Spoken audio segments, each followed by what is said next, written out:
Because to your point, how about some of these decisions that got made did not get the input of the sportsman? And as a matter of fact, I'm going to tell you something that nobody even knows this. I have the data that shows the responses the game commission got over the Saturday opener versus the Monday. Did you know that? No. I have their data. Guess what is overwhelmingly the request of the sportsman?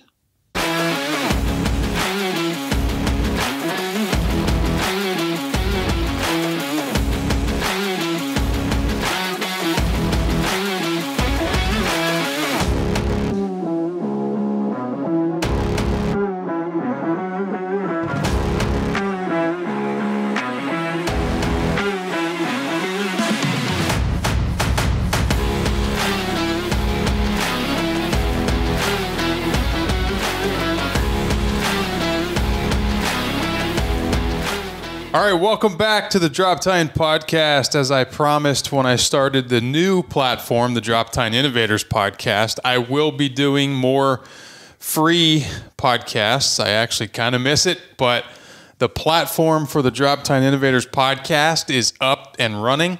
I wanted to take the last quarter of the year in 2023 to get that rolling, and I'm just having a blast with that platform. It's premium content. Just typical Drop-Tine fashion deep dives with, innovators who are at the top of their game. Many experts who have been shielded from the public, and many you have heard elsewhere. So just super enjoying that. Again, I consider the new Drop-Tine Innovators podcast to be a form of my consulting, my traveling to consult type service. Coming directly to you in a no-holds-barred approach. So those are fun. They're ad-free, good, solid monthly content, and I think it's premium content. But as I said when I launched that platform, I will do free or continue to do free podcasts, and I'm going to start cutting up some of the episodes we've done. If you want full length and all of the goodies, obviously you can just become a member.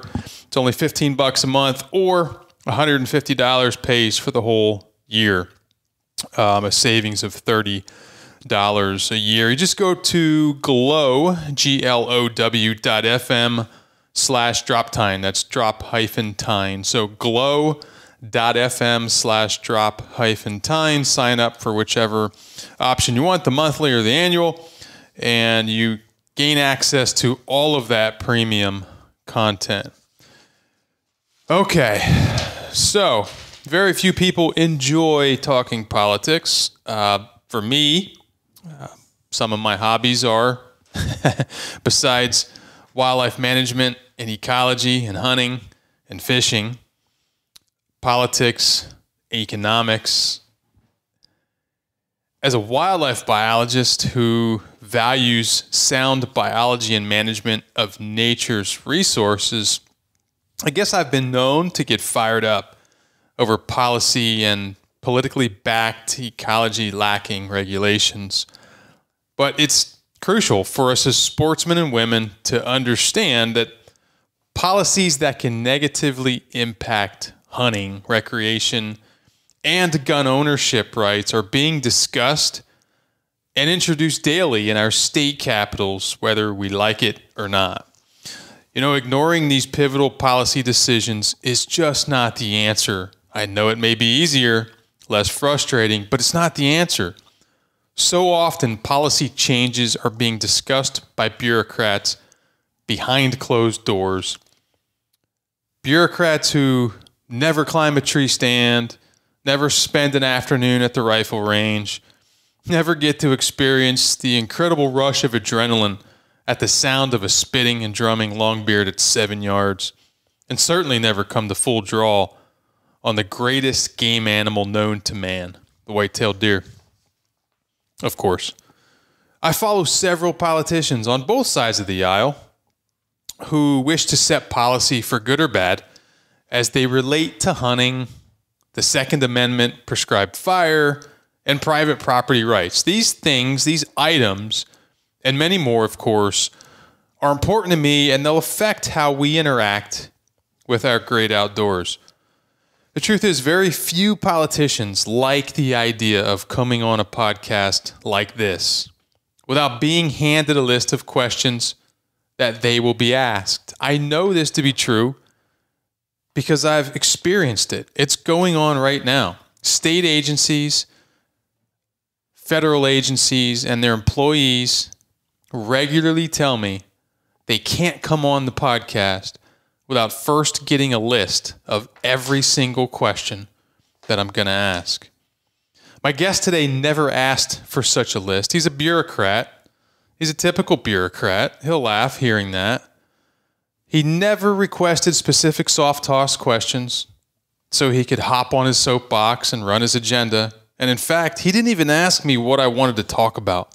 To be honest, I was surprised by that. Do me a favor. I realize it's 2024 and the last thing anybody wants to hear is more politics, but hang in there on this one.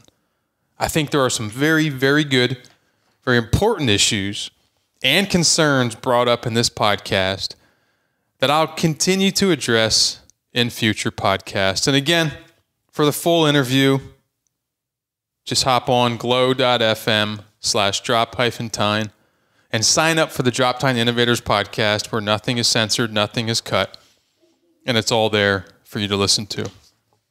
Hope you enjoy. The outfitters may not like Pennsylvanian hunters as a whole, but guess who flocks to Harrisburg at the Sportsman Show? Because they make money. So the outfitters will come to Harrisburg, set up, knowing that the Pennsylvania hunter will come through there, say, "Oh, okay, I'm going to spend $5,000-$10,000 on or more, and I'm going to go out here because we don't have it in PA," and whatever your reason is. But those guys, I've talked to literally hundreds of them. Some very well-known names that you know and some of your listeners know I have a respect for. And some of those people we've sat and we've commiserated. We've had fellowship, if you will. And look, the bottom line is this. They're making money, and they come to Pennsylvania because they know Pennsylvanians will spend it. So think about this. One of those people, who most people would probably know, they're on television, I looked at him and I said, "So tell me what your thoughts are on CWD." His response to me was, "Well, Dave, I believe if it was a true agricultural problem, it would have been fixed." I said, "Really?" So when the first case came up in Colorado in 1967, and now we have this plethora of different places all over the country that have these issues, and it's starting to be impacted, and Dave Maloney lobbied for $1 million in the state budget to go to CWD testing kits for sportsmen. And the administration under Wolf at the time found a way to redirect the money into 3 different allocations. I ran into a biologist just recently, a scientist. So I'm going to interrupt you. So you raised the money, right? Well, so what it is there was appropriations of funds that are in the normal appropriations of Pennsylvania budget. In other words, those of us who are productive in society and pay taxes. This is tax money, right? That's correct. This is tax money. Okay. And this is for an aside. I personally absolutely think that's a ridiculous spend, but go ahead with it. Right. We're not addressing the holistic underlying cause of chronic wasting disease.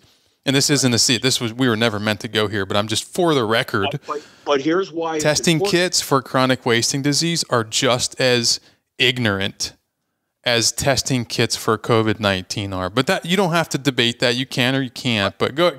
So the money is appropriated from a certain segment of taxpayer dollars. How much? 1 point. It was $1 million. Okay, $1 million, which is nothing to bureaucrats nowadays. Screw it. It's $1 million. Multi-billion-dollar budget. So my point is this: it was deer-related. It was deer-related, and it was deer-related to an issue that is nationwide for the most part. Right. And so that was why I brought it up. I brought it up because there again, you have this impact. Now, you know as well as I do that there is multiple people who have their opinions and all this. But science to this day, in my view, especially as it has come about, there is a tremendous divide. And look, I talked to Dr. Henderson. You probably know him. And he actually was a recipient of some of my money because the way it filtered down to him to do certain research. Now, the reason I bring that up is because there's the conflict between, and I actually have the paperwork from the scientists that say it's a prion. The other guys will say it's a bacteria. Now, there are emphatic scientists that say that is absolutely wrong. I believe it's this. Here's my point, Jason. Here's my point. So you don't know what it is because we're not able to fix it. Or it's being blocked from being fixed because there's some sort of problem out there. I can tell you this, and this is what sportsmen probably have never heard yet.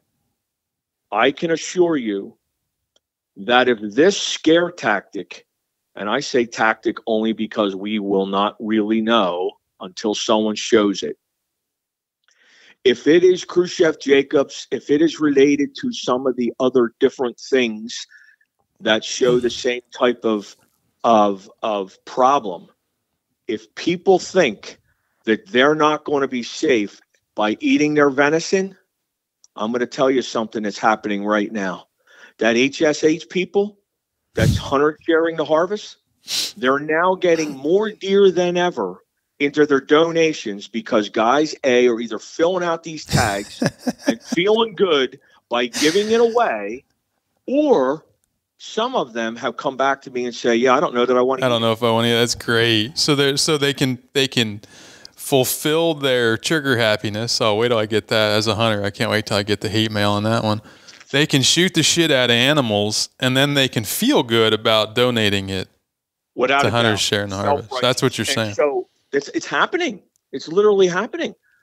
There's somebody sitting there right now turning this off in their truck because that's just so hateful, and that's just so. I guess, I agree with you. By the way, there's no reason to be hateful about it. My only point is, I am the son of a pastor. I know what sacrifice is. That's not what they call you on that Facebook. Well. I went on there this morning. I thought it was hilarious. Christmas Eve or something. I went on this group that a friend of mine from Illinois said, do you follow this? I said, no, absolutely not. It would make me hate myself and I'd have to remove my shoestrings. He said, you got to follow it and just do not comment. Commit to me right now. You're never going to comment, but follow it so you know what these people are talking about. He said, it's hilarious. So I follow it and your face and your name comes up constantly. And I don't know. I don't read it all. I just glance at it. I got more coverage from haters who don't have any substance than when I was a successful bodybuilder. And yeah, exactly. And we didn't talk about that. We didn't talk about the Arnold pose. The Arnold pose. I should have posted that on there. They'd love that. For the listeners, this dude, Dave Maloney, is, well, now you're old, but you were jacked at one point, and I'm talking Arnold Schwarzenegger style jacked, right? Didn't you win some national shit? I won quite a few competitions, and look, it's a part of my life. It was a 10-year period of time that was nonstop. There was only a few things that I made sure of my time that I did, and that was in the gym and in the woods. And to me, they were the priorities. But time marches on, and by the time my oldest daughter was 1 year old, I went into my last competition, and that was the end. I walked off the stage and hardly ever even went back to a gym. But then when my children got older and I was in the other sports to help or continue or whatever, it always feels good to get into the gym and do something. I've been very physically kind of in shape most of my life. And I bring that up because I find that people who are athletic and competitive and remain competitive into adulthood are always successful. And when I always ask you, Dave, I don't know why you do this, or why do you do this? I think that's why, because you're successful. I've seen you killing turkeys and black bears and deer, and I think that burns them up, especially with the vertical bow. and that makes them even angrier. So let's talk about, I actually dropped a picture of you and said, hey guys, I enjoyed I broke the rule. I'll be honest. Only an hour or less before this podcast, I dropped a picture of you, which probably caused some people to call off work in that group. And I wasn't trying to create harm. I read their discourse. I read, they rib, and it's, it prepares me for when I step in front of groups of people or when I talk to prospects, because let's face it, everybody kind of has roughly the same 7 or 9 concerns when it comes to deer and Pennsylvania hunting, et cetera. So I posted it, and as I was getting ready for this show, the comments coming in were rather, I had to shut it off and get in the studio to set things up. But those monies that you use the term appropriated for CWD testing kits or whatever, some people claim, but I want to get into more of the dirt, the inside stuff. Stop being a damn politician. And how far? We're 36 minutes into this. We've got to get something hot and good. But that those monies, they claim you raised money like a nonprofit or a church or a little league team. And then were those test kits did they come to fruition? So it shows the pure ignorance of a person who must have a personal gripe of some kind to make such a statement that's so inaccurate. It would be like looking outside at 90-degree sunny day and say, look at the blizzard we're in. That's how obnoxious that type of behavior is. So here's one of the questions. Dave, where did the money go that you helped raise for CWD? No. I'm quoting this. CWD vaccine alongside the USP, which is who? The Unified Sportsmen of Pennsylvania, right? I guess, yeah. I mean, look, I know a lot of different people who across the state are in, like the Eastern Firearms Coalition is actually geographically closer to me. There are people who are all over the state of Pennsylvania who interact one way or another with sportsmen's issues. But I want to go back to this. So it took quite and this is frustrating on so many levels, because I actually believe that a lot of the money that goes into our budget is so over the top. It's so unnecessary. And the hardworking taxpayers of Pennsylvania are sending this money in. And by the way, the Game Commission does not receive one tax dollar. Not one. And I think that's important to understand. And there's even another piece to that Dave Maloney helped to save them. But this is my point. When I scrambled really in a big way, when you had Tom Wolf as the governor, who didn't want me to have an influence on the sportsmen and get that money in the budget, I had leadership who was understanding, kind, and willing to do that. And so when that money went in, that money was to be designed for a specific purpose, which was hunters test kits. I went to the Department of Agricultural individual who was going to put out the RFPs, which is the request for price, and he was going to put that out through the Department of Ag. I walked right up to him in Penn State, Pennsylvania, and said, you understand that money is supposed to be allocated for a purpose, right? You understand that, right? And he looked at me. He wouldn't even answer me. He turned around and walked away. I literally had a newspaper follow me, and that guy who was with me saw the whole thing. He goes, what was that about? And I said, well, you saw what I saw. I said, we'll see.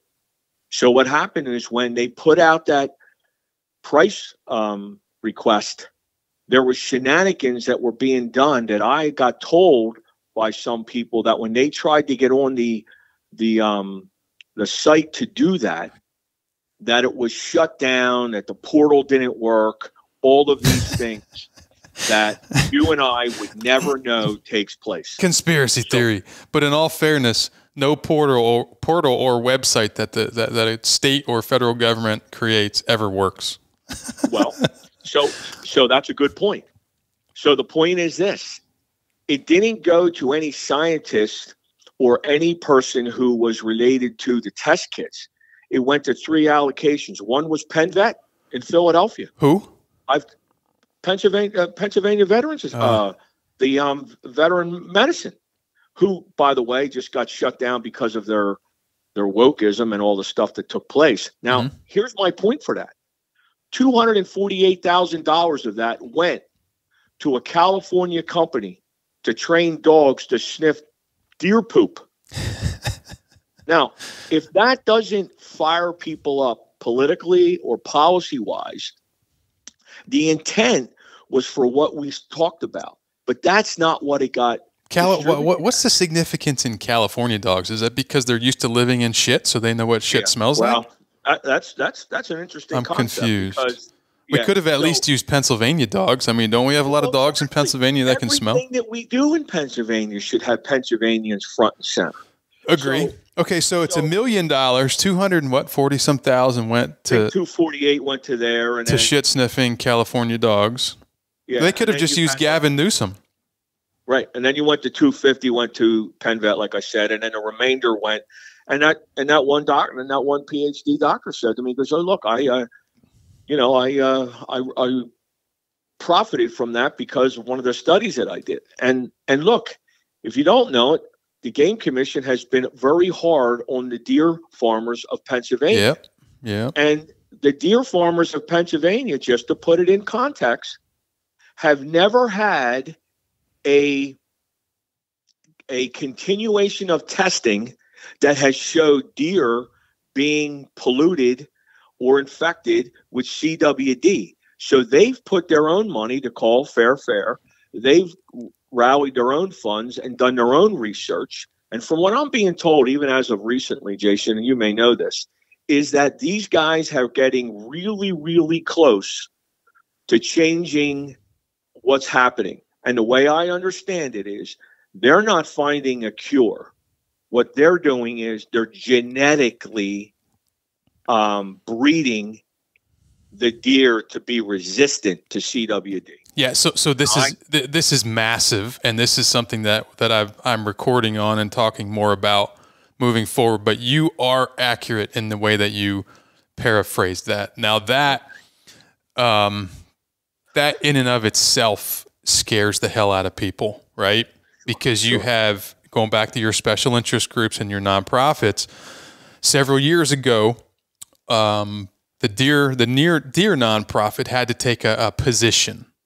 They took a position and they said, we do not support, and their actions and their verbiage clearly showed they do not support deer farming or, high fencing deer, privatizing deer, right? That they fear that for many, many reasons. Being a politician, you know all of them. And the deer farmers, from my experience, from what I've seen, are doing far better of a job with chronic wasting disease. Obviously, not all of them, but the majority of them are exponentially further ahead of the game than any state agency, than any academician, although they are working with academics who are very, very good. So anyway, the chronic wasting disease thing, we didn't want to talk too much about that, but since we're on CWD, right? I asked you, Dave, what's the #1 topic right now? And you said, well, deer management. Right, talking, for Pennsylvania or any sportsman. Again, you could be in any Iowa, any state right now. This goes on in your state. So I'm just curious. Do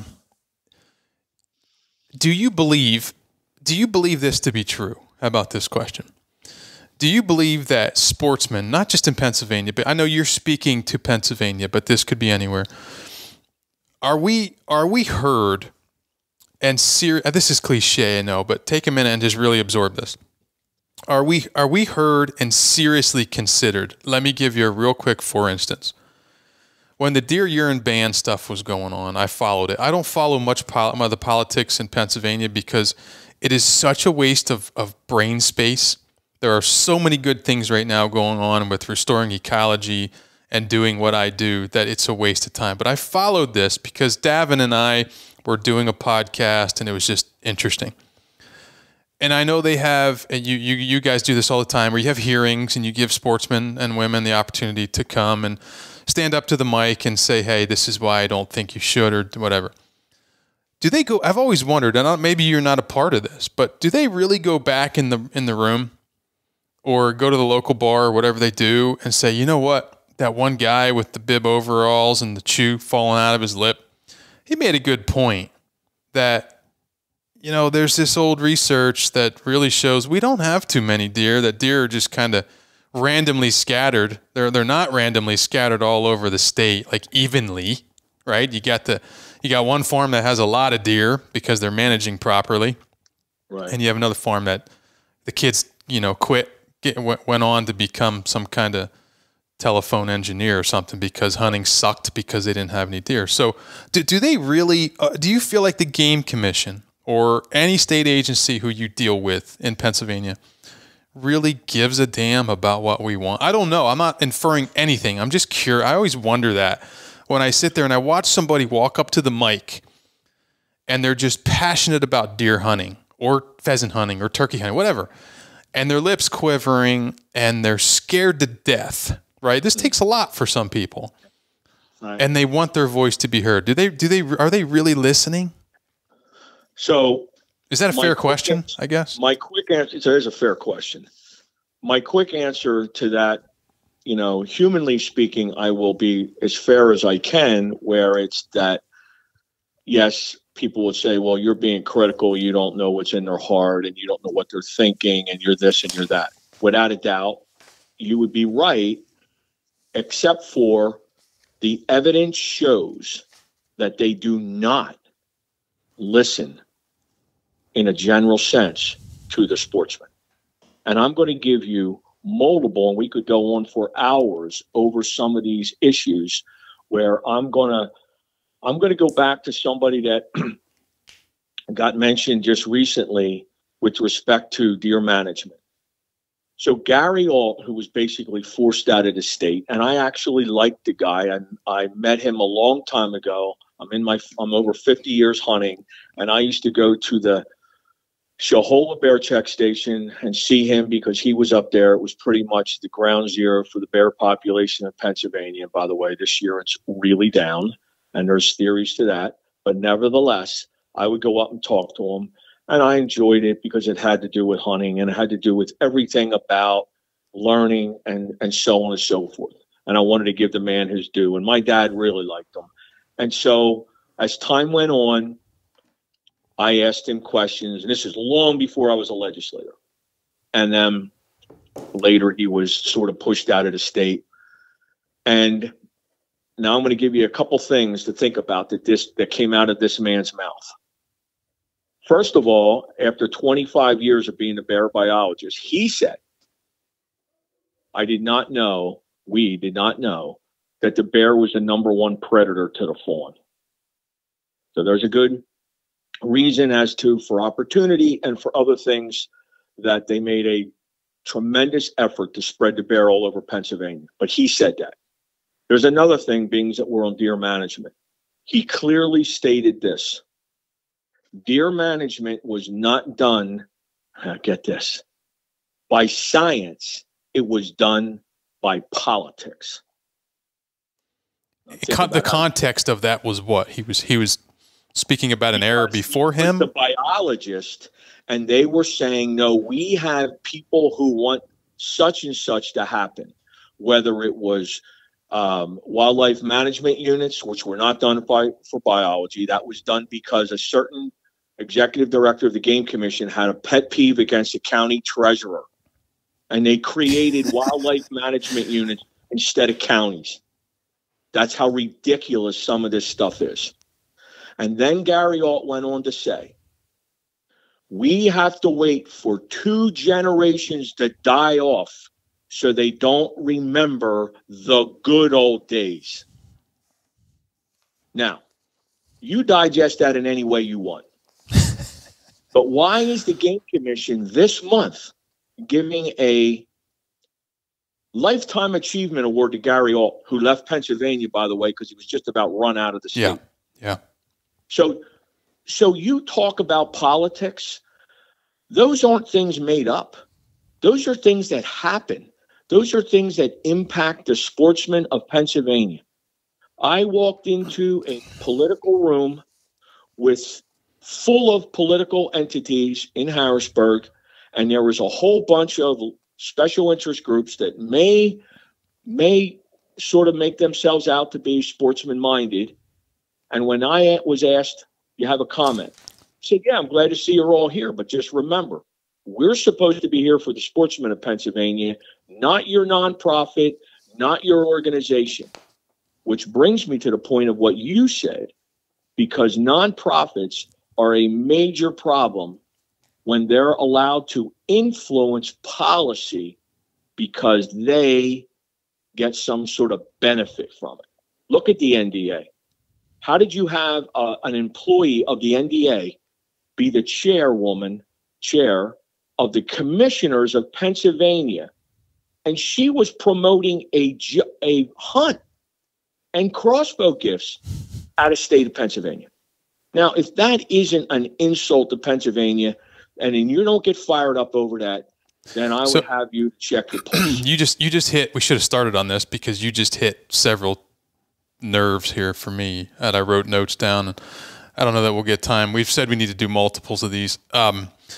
Be more specific. So the QDMA that went defunct because they mismanaged money and then turned into the NDA, and I have nothing, the original QDMA, back when Harley Sampson was there, Joe Hamilton was building it, and some other people who were there who no one ever knows or remembers. And when the Stump Sitter was published, and they were truly following the Al Brothers, Harry Jacobson mindset of deer management. Let's get this out of traditional deer management where we're killing every buck and treating, just killing every buck, and if it's brown, it's down. That whole attitude that has now come back, by the way, it's like politics. It has swung back into the momentum of the drop zone. If it's brown, it's down. We need to kill more deer. We are there right now, by the way. But that has a different purpose, and I just want to interject this. Yep, go ahead. Really, what it has come down to is the only good deer is a dead deer. And that is because there's an ideology that has infiltrated the Game Commission and the Department of DCNR, which is that the deer are evil to the woods. When they did 18, 20 years ago, when they did the green certification of the tree wood that comes from Pennsylvania to go overseas, it was stated that the deer herd must be dramatically reduced in Pennsylvania to get green certification of their wood. Now, how is that deer management? It's not. It's conspiracy theory. Correct. And it's driven by a special interest, just like some people know that the car insurance industry drives death to the deer. There are multiple people and entities. Look, here's a good way to get on an anti-hunter's property to hunt deer. Here's a good way. Go in there and say to them, do you know how many hundreds of deer ticks are on those deer, and they shake them off and you got Lyme's disease possibility that you're going to get? Do you want me to reduce your deer herd? Half the time you're going to get yes. Now, you may not have ever heard that, but I can tell you it's real. That is how you can get access to a anti-hunter's property to kill white-tailed deer. So you just brought me back to, here we go, now we're going. You just brought me back to the comment that Gary made, which, by the way, when Gary Alt took over, he was put in the position for one reason. And I maybe I shouldn't say that. One of the main reasons he was put in that position, maybe Gary would argue with me, maybe you will, I don't know. From my understanding and my memory, what year was that? I was a freshman or a sophomore, I don't know, at Mississippi State University. Mm-hmm. All the way down there for one reason, because I loved learning about white-tailed deer. And the best of the best were there, from Hearst to Jacobson to Leopold to Kaminsky. They were all there. I talked to him one day when he took over. He had just come off the Bear Project, right? And Pennsylvania's black bears were some of the largest, if not the largest, and most beautiful bears in the world. Because Yep. I mean, they are just amazing, right? They still are for now. Yep. I called him from my apartment for one reason. I was walking by Dr. Damaris's office to get to a class, not his class. His door was open door policy. I just said, "Hey, Doc, good morning." He said, "Hey, come here. I want to show you something. You can't tell anybody about this yet because we didn't publish it. But we just ran the numbers on this project that we've been working on for years. And I want to show you something about antler point restrictions." He knew I was the guy to walk in there as a freshman and said, "I want to do anything." They said, "We need somebody to pick up deer turds and see how stressed they are." I said, "Give me a bag. Where do I put them?" Yeah. So he knew when he saw me, he said, "I got to tell you this. You're going to like this." I'm looking at the numbers, and at this point, I'm just a freshman or sophomore. I didn't know what the hell it meant, to be honest with you. Mm-hmm.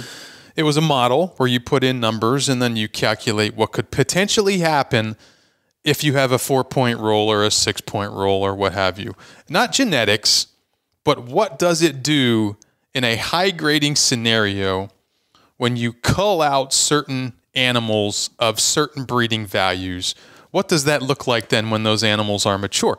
And I didn't understand most of this. I said, that's amazing. So what are you saying? And then we had a conversation, and I said, "I got to class, I'm late." I walked into class, and I didn't listen to the class the whole time. I sat there writing in my notepad what that meant, and it blew my mind. So I then went back to my apartment, which was a piece of crap, and I called Gary Alt. And I said, "Dr. Alt, you don't know me, but here's why I'm calling you. I know you just took over the position in my home state. There's some research that I think you need to know about that deals with antler point restrictions." I'm not saying that antler point restrictions are bad. I personally believe that a hunter should learn how old an animal is and what it means to pull the trigger as a manager to the herd, A, to the ecology, the ecosystem, B, and then to your goals and objectives, C. That's possible. That can be done. It's easy to decide whether an animal is mature or not. Splitting hairs at 3.5, 4.5, I get it. It's complicated. It takes some, attempt, kind of like some hard work that most people don't really want to do anymore, like becoming a bodybuilder or an athlete or really good at sales or whatever you do. And he said, "That's interesting." And we had this lengthy conversation. He said, "I got to do it." I said, "What do you mean you got to do it?" He said, "I don't have a choice. I can't come in there and say, we need to do more research. I can't come in there and say, we need to ask the hunters what they think about this and that. I've got to do something, Jason, and it has to be day one." Yep. And I thought to myself, I am learning about adaptive management where you ask questions. You obviously have to make an action step and do something, whether it's food plot related or harvest related or whatever. And then you step back and you go, "Well, that didn't work." Or, "Okay, we're trending in the right direction. Let's adapt and make another decision," right? And the reason I bring that up is because to me, to make a decision because you have to do something immediately like that is wrong. That's the validity to it was done by politics, not science. Yes. That is exactly. And I'm not, by the way, I'm not saying Gary's a bad person. I'd love to have him on the podcast and talk about this. What I'm saying is he was doing what he had to do. What he should have done was let's put together, and he probably couldn't because they would have fired him. Let's put together short courses and classes and get all over the state of Pennsylvania and teach people, because when you teach someone how to do something, they'll turn around and tell you it was their idea. And I'm getting back to my point here. If you ever want someone in your household to get off their rear end, get on the treadmill and get into good shape, do it yourself. I guarantee you, whether it's your spouse, your kids, whoever, they will start to do the same thing because they're seeing what you're doing and they're seeing, wow, this really works. Mississippi, the Mississippi Department of Wildlife, Fisheries, and Parks, in my mind, is an A. They're a 99%, whereas the Pennsylvania Game Commission is failing. Mississippi, when I was there in college, went all over the state, Dave, and they put on short courses. It was a nominal fee, and you got a lunch. And they had great speakers like Dr. Damaris and Larry Castle and William McKinley, you name it, Randy DeYoung, who understood management science, and they gave the hunters the opportunity to see what would happen. They educated them. And guess what the hunters did?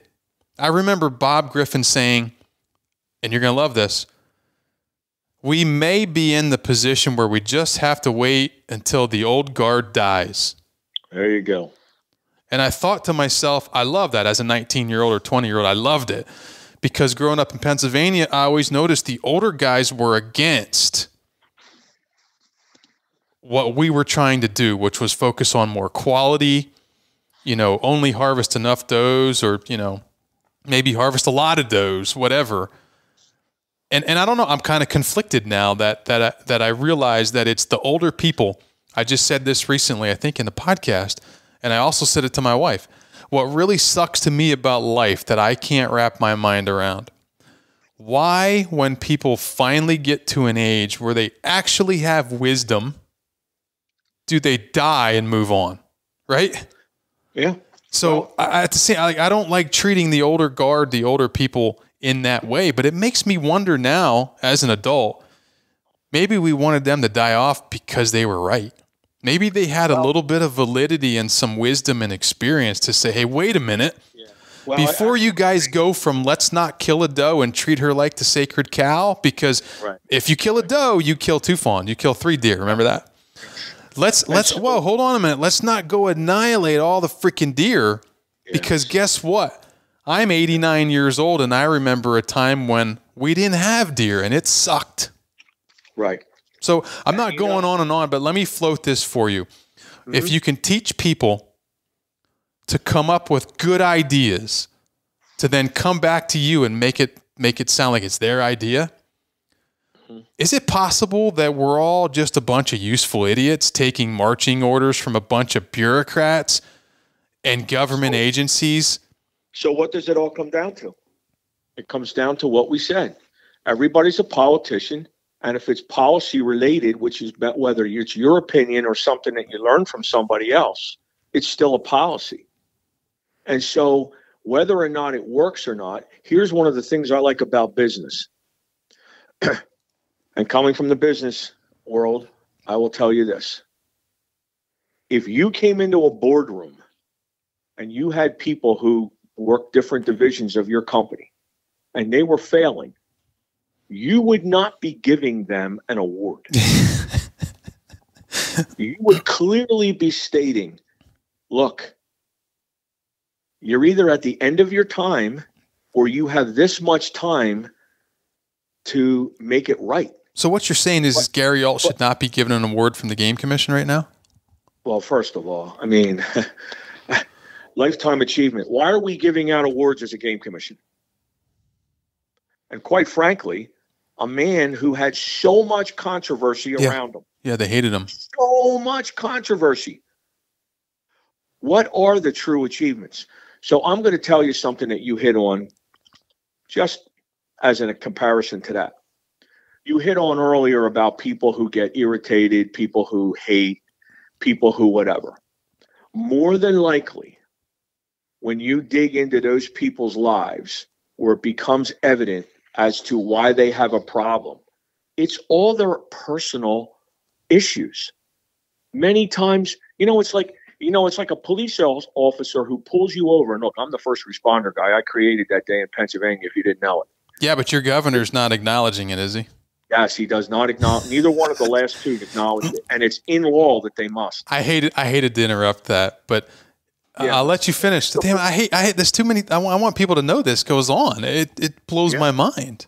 It absolutely does. You stepped in and you said, "I'm going to create law." Remember your point. What was your point there? Just I don't know. Write it down. I didn't want to interrupt you. You stepped in. And you said, "I'm going to create policy. I'm going to create a law. Maybe I'm not using the right verbiage. I'm going to submit a bill that says that the state of Pennsylvania is going to have I read this a long time ago, so correct me if I'm wrong.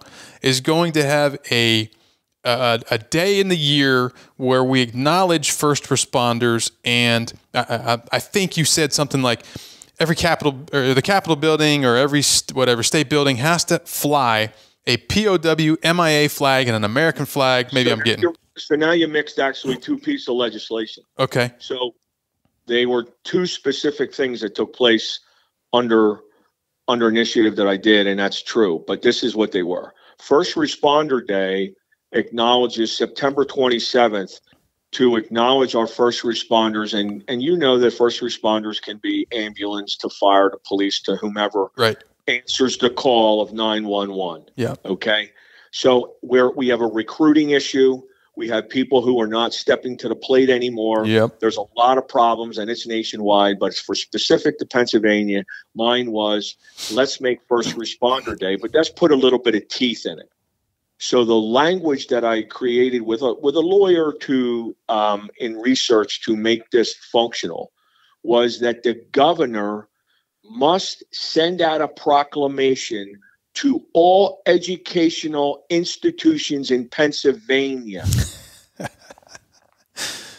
And think about that. That not only acknowledges them, but it lets the left and some of the wokeism understand that this is done by law, and we want people to acknowledge who these people are and possibly recruit another generation of first responders.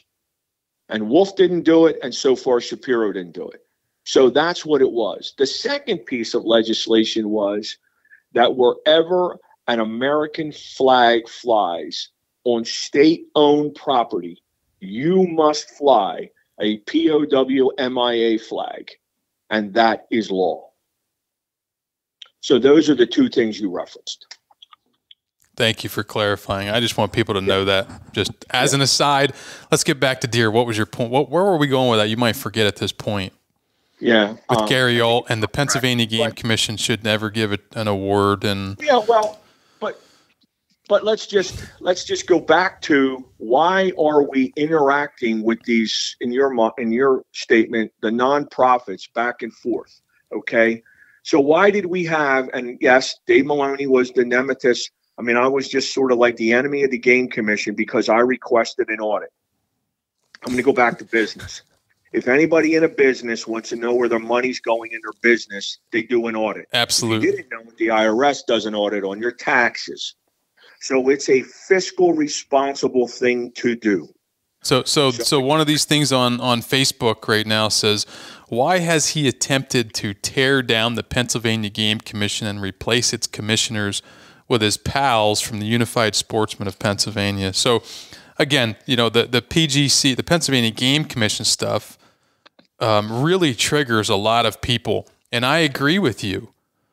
If I'm going to send my money to a nonprofit, Ducks Unlimited, you know, Rocky Mountain Elk Foundation, National Turkey Federation, whoever, I want to be able to look at that Form 990 and say they pay their CEO this much, their expense ratio is that.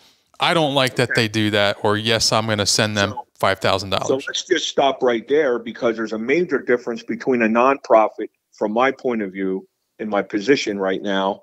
Nonprofits bother me on a general sense, by the way, because they don't pay property tax. How do you like that one? So here's another point. So the state agency, the Game Commission, as we go back to the beginning, has a mission, and their mission is to provide for the sportsman. If you have a problem with me asking where the money is going, something is wrong.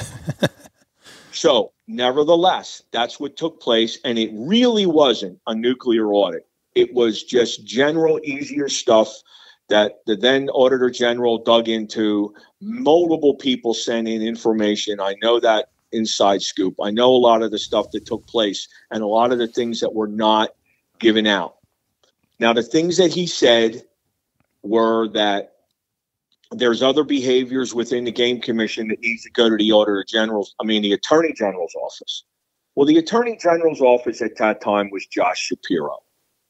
So when Josh Shapiro was handed over the information, he did nothing with it. Okay. Now, somebody could say to me, well, Dave, you know, blah, blah, blah, whatever. But nothing came out even after his fellow Democrat Auditor General said you should look into this. Okay. Into what, now, Dave? Into what? What's that? Look into what? So there were a lot of questions about, I'll just say, contract approvals that were done without having a competitive bid. How's that? Mm-hmm. That's one. Okay. Then there was, we found $6 million in an account that we never knew we knew that we had. Well, who was spending the money? I mean, it's craziness, right? So, nevertheless, when those things took place, you have monies that are being spent in places that the sportsmen have every right in the world to know where it's going. Mm-hmm. Every one of those employees' salary is online. You can look them up. Okay? So why would we not know? So recently, when they went to the National Turkey Federation, which, by the way, I've been involved with these chapters and man, I have their shirts and I spent money and I have their shotguns and you name it. But the fact of the matter is, let's rightly divide right. So when they went to the convention to give a now game commission employee who used to work for the National Turkey Federation, just like their executive director, just like other ones, okay, they're going to go down there and they're going to go to the convention. They sent 33 personnel from the game commission down to Nashville, Tennessee, had a big bash on the sportsman's money and did a pub crawl. Mm-hmm. Okay? Now, you might say sounds like a fun time. No, it actually pisses me off as a taxpayer and somebody who gets up every day and is productive. Not a taxpayer. Let's get back. Okay. Okay. Every time I go buy a gun and Pittman Robertson money funds funnel back to the Pennsylvania Game Commission and they're spending it on all of the pubs up and down. You know, at some point, obviously, businesses go on lunches and do things. There's a certain amount of this, right? I mean, I would like my the things that I want to bring up with respect to staying in your lines, protocol, and rules of engagement. So in Mississippi, the conservation officers are. I went to college with the conservation officers. Let me make this point. They sat in the same classes as I did, learning about biology, ecology, and management. Right? Mm-hmm. They were wildlife and fisheries biologists toting guns. Right. In the state of Pennsylvania, they're law enforcement officials. Correct. They wouldn't know how to extract a jawbone. They wouldn't know how to pronounce cementum annuli. They wouldn't know how to ask you if you have any sense on what your recruitment rate is or your buck age structure or anything related to biology and ecology. I personally wouldn't have a problem with a nonprofit organization sending some of their employees who educate the public to Nashville to go to the Turkey Federation if they're sitting in on classes and learning why our turkey populations are plummeting all over the country. I'd be okay with that. But to go to drink is the crossover issue, as the Auditor General used as a red flag. The reason I used the example of the bash down there was this. It is clearly against policy and clearly against the administration's protocol that you use money or drink on their time. That is against the rules. But the rules only apply to some people. And so that is why if you want to engage in proper behavior, why are you asking me to do that when you can? Rules for thee. Well, again, me only. Yeah. So again, my only point has been that you literally, as an elected official, within certain parameters and within certain responsibilities, have a duty. And to me, those duties should not be affected by, some wheelie, little weasel type attitude person who wishes they were you. So your request to audit the Pennsylvania Game Commission's financials, right, I think is a legitimate request, by the way. Sure. I also agree that the response of, are you kidding me? Or this is wrong is frightening in and of itself. I mean, obviously, if you look at well, I'll leave that one out. I'm just curious, did you attempt to take down the game commission, or were you just saying, I would like to know, we need some transparency, where are these funds going? Yeah. So there is no intent to take down the game commission. As a matter of fact, there would have to be some sort of serious legislative initiative to do such a thing. So that's a nonsensical idea. And to that point, being the guy who got sort of identified as their agitation, which is only sportsman related, because to your point, how about some of these decisions that got made did not get the input of the sportsman. And as a matter of fact, I'm going to tell you something that nobody even knows this. I have the data that shows the responses the game commission got over the Saturday opener versus the Monday. Did you know that? No. I have their data. Guess what is overwhelmingly the request of the sportsman? Monday. But is that what you hear? No. That's correct. That's my point. You don't even have to be for it. I've never taken a position as if I'm here because of Dave's desire. I'm here because of the sportsman's desire. Okay, so you told me in a recent conversation that you said, like it or not, believe it or not, the Saturday opener is the hottest topic right now. For those who are not in Pennsylvania, traditionally, we've had a Monday opener. You have Thanksgiving. Yes. The holiday comes. You have the weekend to go to camp, buy your beer, get with your friends, whatever you're going to do, and head to camp, do your thing. It's a lot of camaraderie, right? They decided we're going to change it to Saturday after Thanksgiving and give you a Sunday hunt day, or traditionally not a Sunday hunt day. It was not in that order. And okay. Hey, well, yeah, I'm drawing them a picture of what it is now. I know what you're doing. So what you're telling me, what you just told us, that overwhelmingly or proportionally the sportsmen of Pennsylvania, is it because of tradition we want to keep it for Monday? Well, I can't answer that in an honest fashion as far as I know, where I have the data that was sent in. Look, I had to do a right to know on it to get it. And whether or not they wrote on there why their opinion or whatever their desire was is irrelevant. My point is, the sportsmen wanted it to remain Monday, not Saturday. So when you hear some things, people make a comment, they may make a comment because that the sportsman wanted it. Well, it's actually not true. So here's my only point. How this all took place, this is the politics. And hold on, because it's how it's going to happen. A then commissioner, Mr. Daly, proposed a Saturday opener.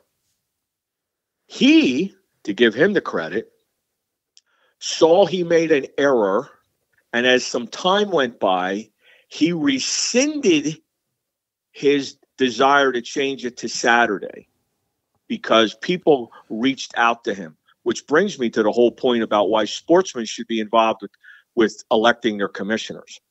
So when the people reached out to him, he said in a public meeting, I made a mistake.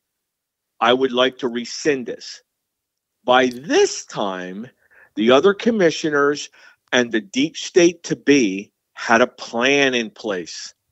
And this is what the plan was.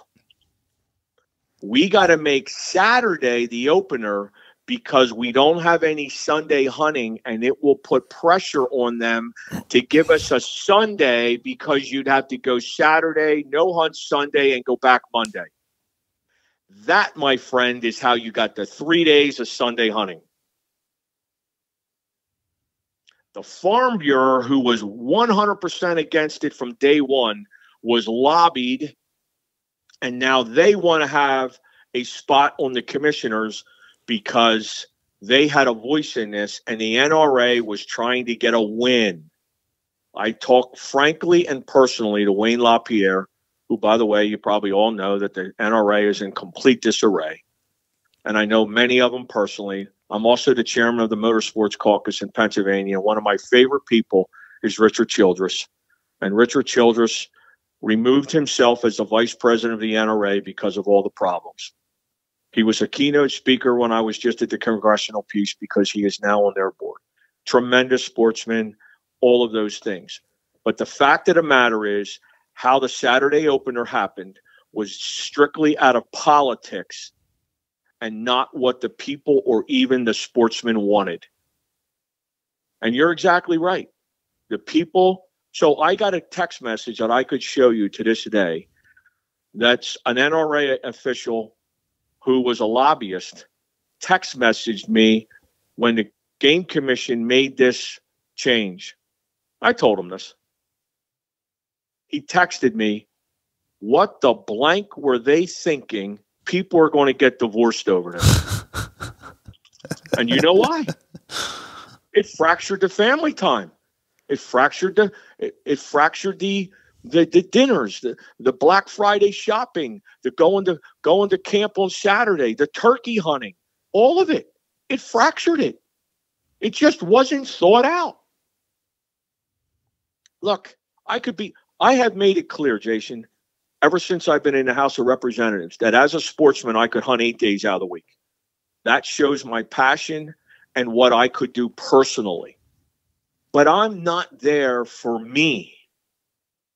I'm there for the sportsman. And there is a consideration. I am also going to say to you something about the deer management in Pennsylvania when it comes to Pennsylvania. Pennsylvania has always had a different dynamic. I don't want to be one who changes that dynamic by saying it this way. 33rd smallest state. We used to have over 1 million hunters. We don't even come close to that anymore. To have a smaller state because you got public land, which is to the asset of Pennsylvania, much more so than many other states. Let's give credit where credit's deserved. You have opportunity for sportsmen to go all over the state, different places. But if you don't have game, that's a whole nother matter. But my point is, maybe, just maybe, Pennsylvania has a different dynamic that should stay with Pennsylvania that may not be the same as any other states. Does that make sense? Yes. So other states do the same. Correct. So I'm not saying that everybody should do the same thing. I've never remotely said that. But what I will say is, and I'll give you another example. Politically, I was the jock on the school board.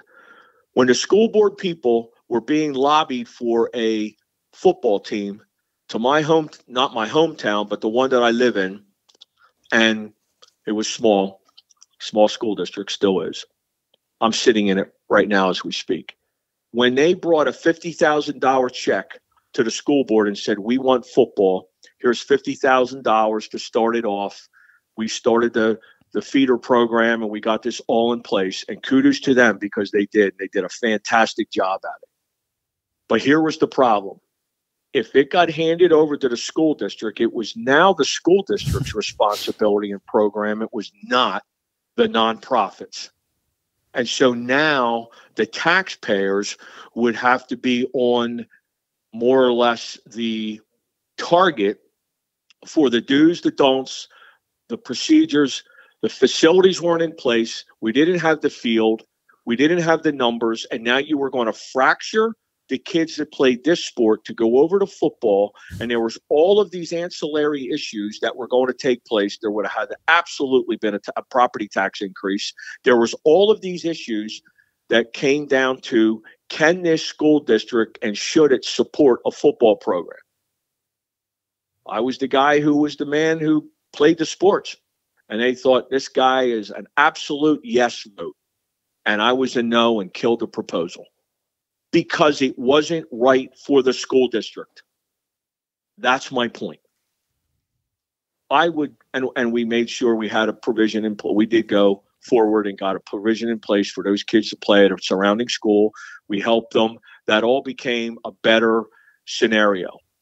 But at the end of the day, it would not have been a responsible decision to fracture the school by starting something that you could not support. To me, that's a whole nother policy, sort of a political decision that had to be made. Right. Right. Can you? We're approaching an hour and a half, Dave, and I could go on for 3-4 hours. Yeah. And my listeners, quite frankly, tell me the same. They don't care. If we were to hang up right now, are there things that you wished we would have covered and talked about? I mean, you have DMAP, you have, my gosh, the Sunday hunting topic in and of itself. There's so many things, and I will just answer that question because I think I know what's coming. I think we ought to sort of target down on how about the proposal on sportsmen being more involved in a general sense, plus with the legislative proposal that they should be able to choose their own commissioner within their region, because as a republic and a democratic process, you do not have a commissioner that you can say you helped to put that guy there, so now he's accountable to you. That does not happen. And I have looked at this, and I believe it was common sense, and I believe the sportsmen should have the opportunity to do that. And I think we ought to talk about it. So what you're referring to is this group of individuals. We've had some of them in blurbs on the podcast. I haven't recorded with them, but in my Urine Ban podcast. So you're talking about the structure of the Game Commission in Pennsylvania. So correct? Can you go ahead and speak to that for a minute? Yeah. So the structure of that would only change by this way. So right now, if a region opens up for a commissioner in his time frame, so what the people don't know is that some guy who might be known by this political figure who lives in their district, they propose to the Senate a couple names, and then they sort of float it out there. One guy will say, "No, I think you're toxic, or you got this issue, and maybe you ought to reconsider." So somebody else's name comes up. They utilize that proposal, and they go right to the Governor's Advisory Council, and they basically say, which, by the way, is nothing more than a bunch of political hacks. That's all they are. They're not, the director of the Governor's Sportsman's Advisory, if you don't know it, is housed out of DCNR, the Department of Forest, and he makes $100,000+ a year. Think about that, with a pension and benefits as the chairman of the Governor's Sportsman Advisory, with everybody else is just appointed, and it's a good old thing that we'll put you on there so that we can say that you advised the governor. And so they sort of choose these commissioners, and that commissioner ends up going to the governor. And then the governor uses it as a little bit of a leverage with the Senate. If you want this guy in here, I want this. That, my friend, is how it happens. That is how you get a commissioner on the Game Commission. So my commissioner in my region, and how many commissioners are there? There's now 9. There's now 9. The one in my region, and I don't follow this anymore, who they are. I do a little bit, but there's no point. I have zero say in who that individual is. It is likely, correct me if I'm wrong, it is likely someone who the previous or prior commissioner said, you know what, I drink beer with this guy, or we have cocktail hour, and I think this lawyer, this doctor, this business owner, this whatever would be a good game. They know nothing about fetal sex determination. They know nothing about adult age structures, buck age structures. They know nothing about anything having to do with biology and ecology and management of the game species. For the most part, my friend, that's why they want them there.